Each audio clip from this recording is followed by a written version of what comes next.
ಎಲ್ಲರಿಗೂ ನಮಸ್ಕಾರ ವೀಕ್ಷಕರೇ. ನಮ್ಮ ಗುಡ್ ವೈಬ್ಸ್ ಯೂಟ್ಯೂಬ್ ಚಾನಲ್ಗೆ ಸ್ವಾಗತ. ತುಂಬ ದಿನದ ನಂತರ ನಾನೊಂದು ವಿಡಿಯೋನ ಮಾಡ್ತಾಯಿದ್ದೀನಿ. ನಾನಿವತ್ತು ಕ್ಯಾರೆಟ್ ಹಲ್ವಾನ ಮಾಡ್ತಾಯಿದ್ದೆ.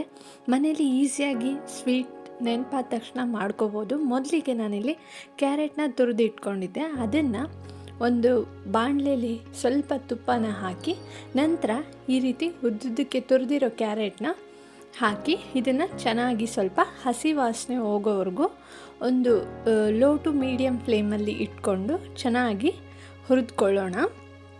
ಈ ಸ್ವೀಟ್ನ ನೀವು ಮನೇಲಿ ತುಂಬ ತಟ್ಟಂತ ಮಾಡ್ಬೋದು, ತುಂಬ ಈಸಿಯಾಗಿ ಕೂಡ ಮಾಡ್ಬೋದು. ನೆನೆಸ್ಕೊಂಡಾಗ ಮಾಡ್ಕೊಂಡು ತಿನ್ಬೋದು. ಇದಕ್ಕೆ ನಾನು ಒಂದು ಕಪ್ಪಷ್ಟು ಸಣ್ಣ ಕಪ್ಪಷ್ಟು ಹಾಲನ್ನ ಹಾಕೋತಾ ಇದ್ದೀನಿ. ನಾನಿಲ್ಲಿ 2 ಚಿಕ್ಕ ಕಪ್ಪಷ್ಟು ಈ ರೀತಿ ಕ್ಯಾರೆಟ್ ತುರಿದಿರೋದನ್ನು ತೊಗೊಂಡಿದ್ದೆ. ಒಂದು ಸಣ್ಣ ಕಪ್ಪಷ್ಟು ಸ್ವಲ್ಪ ಹಾಲನ್ನ ಹಾಕ್ಕೊಂಡಿದ್ದೀನಿ. ನಂತರ ನಾನು ಇದಕ್ಕೆ ಅದೇ ಕಪ್ಪಿನ ಅಳತೆಯಲ್ಲಿ 1 ಕಪ್ಪಷ್ಟು ನೀರನ್ನು ಸೇರಿಸ್ತಾ ಇದ್ದೀನಿ. ನಾನಿಲ್ಲಿ 2 ತುರಿದಿರೋ ಕಪ್ಪಷ್ಟು ಕ್ಯಾರೆಟ್ನ ತೊಗೊಂಡಿರೋದ್ರಿಂದ ಅದೇ ಅಳತೆಯಲ್ಲಿ 2 ಕಪ್ಪಷ್ಟು ಸಕ್ಕರೆನ ಹಾಕೋತಾ ಇದ್ದೀನಿ. ಸಕ್ಕರೆ ಯಾರಿಗೆ ಕಡಿಮೆ ತಿಂತಾರೋ ಅವರೆಲ್ಲ ಸ್ವಲ್ಪ ಕಡಿಮೆನೇ ಹಾಕೋಬೋದು. ಇದು ನಿಮ್ಮ ಚಾಯ್ಸು, ನೀವು ಎಷ್ಟು ಬೇಕಾದರೂ ಹಾಕೋಬೋದು. ನಂತರ ನಾನು ಇದನ್ನು ಲೋ ಟು ಮೀಡಿಯಮ್ ಫ್ಲೇಮಲ್ಲಿ ಇಟ್ಕೊಂಡು ಚೆನ್ನಾಗಿ ಸ್ವಲ್ಪ ಉರಿ ಬರೋವರೆಗೂ ಈ ರೀತಿ ಕ್ಯಾರೆಟ್ನ ಕುದಿಸ್ಕೊಳ್ತಾ ಹೋಗೋಣ. ಇಲ್ಲಿರೋ ನೀರು ಮತ್ತು ಹಾಲನ್ನ ಮಿಕ್ಸ್ ಮಾಡಿದ್ದೀವಲ್ಲ ಅದು ಸ್ವಲ್ಪ ಗಟ್ಟಿಯಾಗಬೇಕು. ನಾನಿಲ್ಲಿ ಒಂದು ಸ್ವಲ್ಪ ಕೇಸರಿನ ಸೇರಿಸ್ತಾ ಇದ್ದೀನಿ. ಈಗ ಇದನ್ನು ನಾವು ಒಂದು ಸ್ವಲ್ಪ ಚೆನ್ನಾಗಿ ಉರಿ ಬರೋದಕ್ಕೆ ಬಿಟ್ಕೊಳ್ಳೋಣ.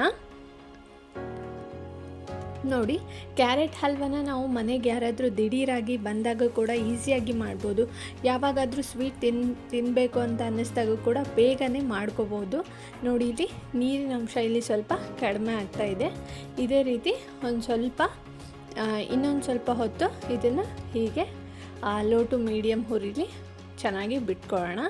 ಈಗ ನಾನು ಇದಕ್ಕೆ 1 ಚಮಚದಷ್ಟು ಏಲಕ್ಕಿ ಪುಡಿನ ಹಾಕೋತಾ ಇದ್ದೀನಿ. ಹಾಗೆ ತುಪ್ಪದಲ್ಲಿ ಹುರಿದಿರೋಂತಹ ಡ್ರೈ ಫ್ರೂಟ್ಸ್ನ ಇಟ್ಕೊಂಡಿದ್ದೆ, ಅದನ್ನು ಕೂಡ ಹಾಕಿ ಚೆನ್ನಾಗಿ ಮಿಕ್ಸ್ ಮಾಡ್ಕೊತಾ ಇದ್ದೀನಿ.